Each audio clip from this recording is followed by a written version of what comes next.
Hello, everybody. Welcome back to Cocktails and Rocktails with me, your most notorious groupie, Allison Rouse, author of We've Got Tonight, The Life and Times of Notorious Groupie, me.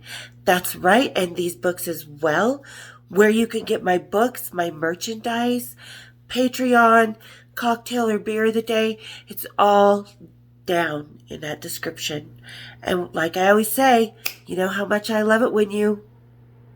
That's right. And as always, I always want to be so thankful to you guys for all the love and support, for getting me as far as we've gotten, and hopefully to get further. You guys, for the love and support, I can never be thankful enough, so thank you so much. And today we are going to talk about some things, bands you guys may not know. We're going to talk about some obscure bands that I've been with over the years. That's right, bands that may not be together anymore or may have members moved on to other bands. And as always, we are going to do one of my favorite locals. I drink this one a lot because I love a good stout.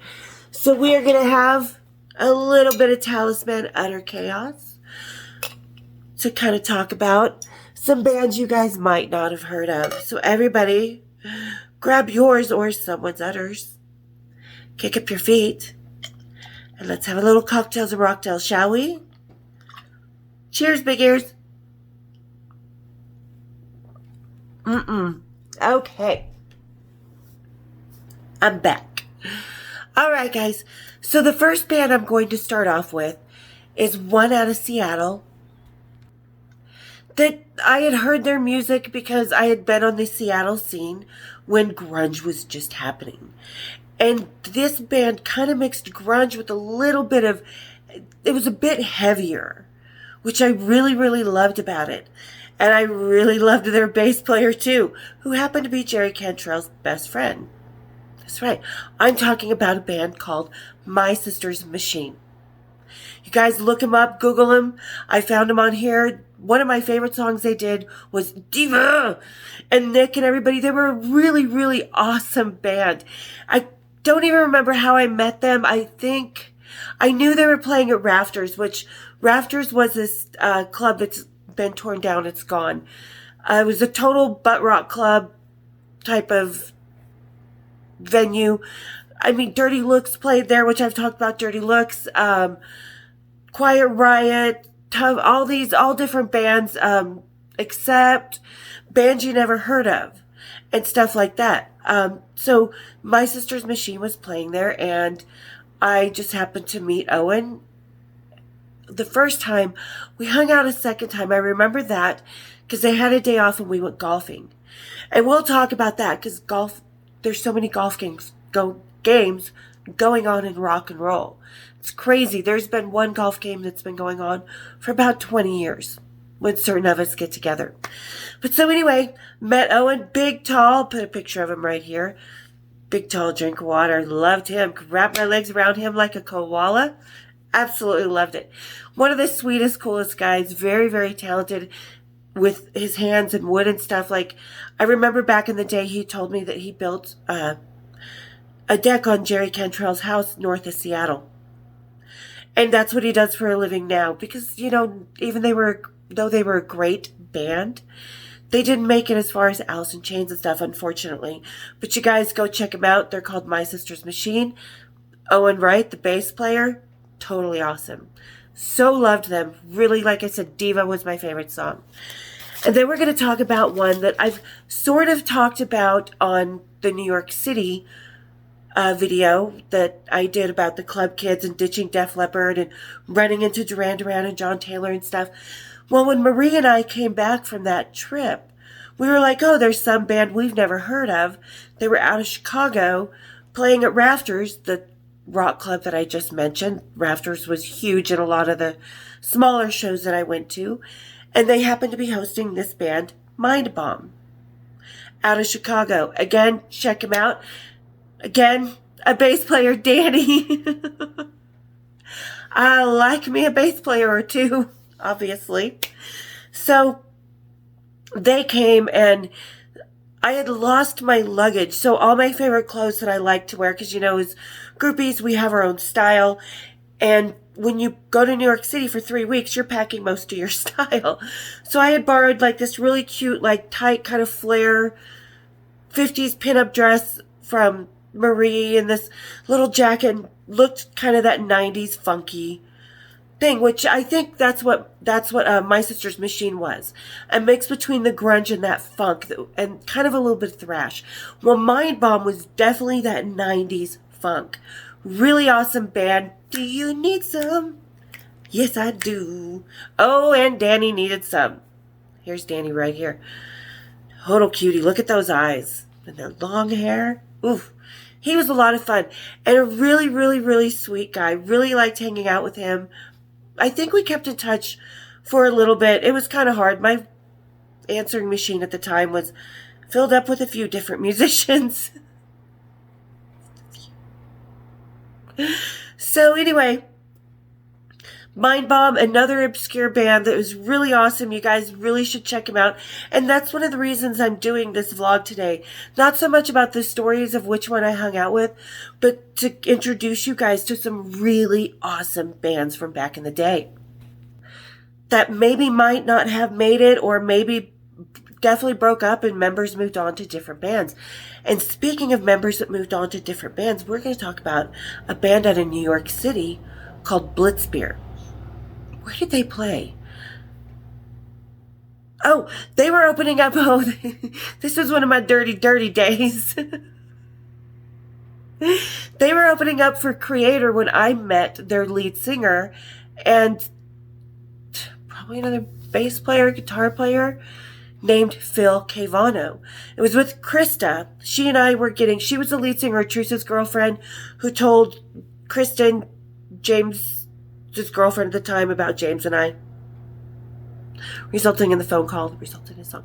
Anyway, so Krista and I were going out because I'm like, oh yeah, I loved hanging out with Mila Petrosa from Creator before. I'm going to hang out with him again. And they were playing this really cool old church venue here in Salt Lake City. So we get out and we see these two guys. And in this venue, there was also a photographer studio, Rip Black, who happened to be a photographer that I did some work for back in the day, for Rock Chicks and stuff. When he needed stuff like that, I would pose for him.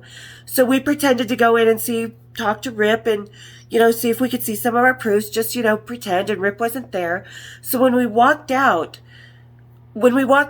Phil and this other guy and a couple other guys were just sort of hanging in the doorway to get into the rock side of the church venue. So we go in down to Rip's studio and come out because he wasn't there. And here they were. They were just leaning up against Krista's car, which we had gone there. And they were like, hey, girls. We're all, hey. Started talking. I'm like, well, cool, They're like, yeah, we were hungry. We want to go out. We'll take you out to lunch. And we just started talking. And Phil Cavano, really cute, really sweet, really cool demeanor, nice guy, a little bit naughty. But so he came over, and then we all went out to eat at Tres Hombres, this really good restaurant. Had margaritas and stuff for lunch. When got Phil some Bazooka Joe gum, because he had a thing for Bazooka Joe gum. The little details. See, if you're really paying attention to your rockers and spending the kind of quality time with them, you're going to remember and notice little things like this, the things that they like. Like nobody does. It's all about how they make the fan feel, not about how, the rockers feel. So groupies, remember what your rockers like and how they feel. So anyway, went and had a little mattress time, I guess we should say. Got to clean up my language to get monetized. Which everybody knows that's so hard for me. But anyway, so yeah, Phil Cavano and I from Blitzbeer, really awesome band, kind of that, not grunge, but that really kind of raw, New York kind of metal from the late 80s, early 90s, not thrash, but definitely not West Coast, poser metal, or whatever you want to call it, glam metal. So it was more that New York 80s, 90s, bad girl. She's a big bad girl in her waitress. Yeah, Waitress is really, really awesome. But you guys know Phil Cavano because he moved on later to a band called Monster Magnet. And he's been in and out of that band for a while. So that's Another really, really awesome band from the 90s, obscure, killer music, you guys. Check them out because I love introducing people to new music. It's just, that's a thing about being a true music lover, not a rock chick, not someone who loves rap or this or that or classical music. Music in general is always the coolest journey because there's always some sort of form of music to be discovered. And this is why I like doing this video, because I help you guys discover some really awesome bands that should have been a lot bigger than they were. So anyway, we're going to move on from Blitzbeer because like I said, he moved on to being in and out of Monster Magnet, and Phil was the lead singer of Blitzbeer. So you guys really check him out because Phil could actually sing, and I liked his kind of gruff Lemmy-ish vocals because they were huge fans of Motorhead and Hawkwind, mostly Hawkwind. And Phil's what they call, is it a Chet head? He collects vintage sound,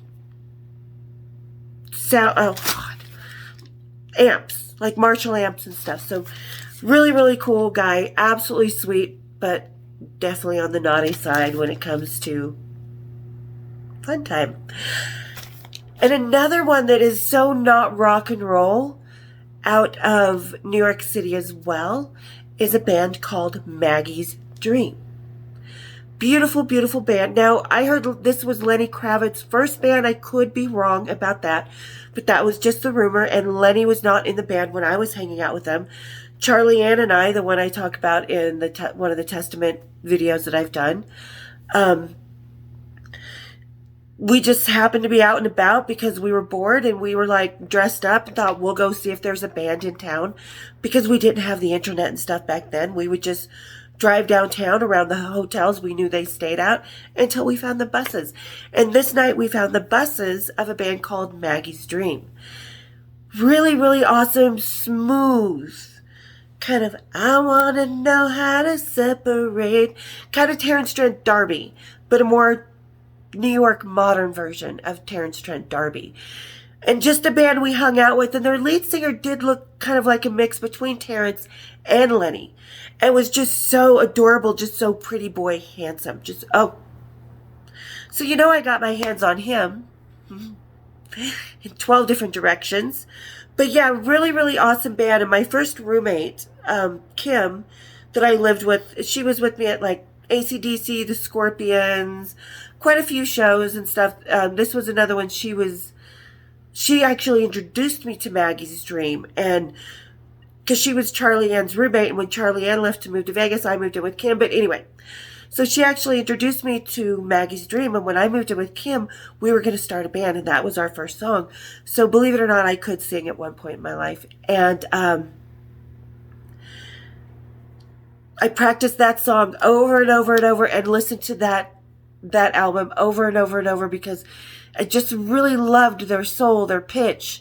They're just a mix of genres, a little bit of rock and roll, but really a whole lot more smooth than that. So there's another obscure band for you guys to go check out. Like I said, there's lots of them, like Savatage or Dream Theater. Now these are more like melodic, kind of operatic rock and roll. And one you should really check out is a band called Mozart. So if you want to look at this band on YouTube, you'll put in Mozart, Japan is Calling. Now their lead singer had a fucking range that could blow anybody out of the water. And these guys were awesome. And Kristen and I hung out. They played Rafters a lot.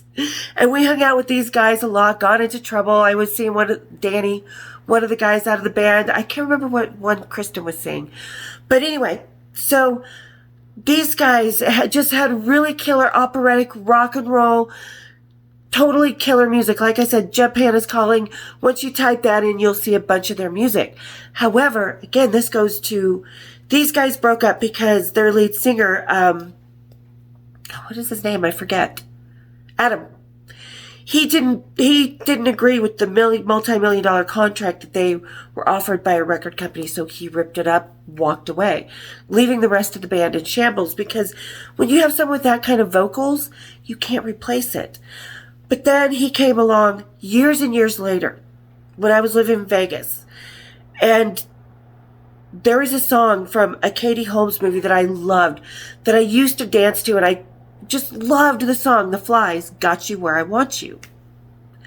And I couldn't remember why that voice was so familiar, why I loved it so much, why I felt so comfortable.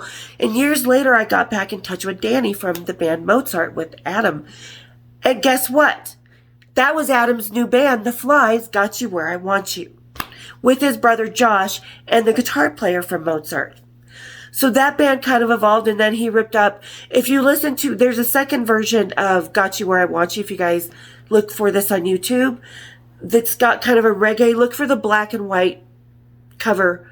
I'll put the link to this one because he does this kind of rap in the middle, this whap up, da da da da da da. Not rap, but kind of this beat in the middle that talks about rip up another million, and that's what he's talking about, ripping up these contracts for these big deals for the band, screwing over his band. So he was kind of a one-hit wonder and disappeared into oblivion. Married, 3 kids, now, last I knew, a handyman for an apartment complex. So, unfortunately, some of these bands got destroyed from within, while the others just kind of got passed over because times were changing a little more than what their band could handle. But still great bands. Like I said, My Sister's Machine is definitely the one that I feel should still be around, because they were such a different take on grunge coming out of Seattle, when a lot of it kind of started to sound the same after a while. But not My Sister's Machine. They were awesome. So was Owen. Let's see, who else do I have? Oh, Fates Warning, and a lot of people still know about Fates Warning, another operatic band.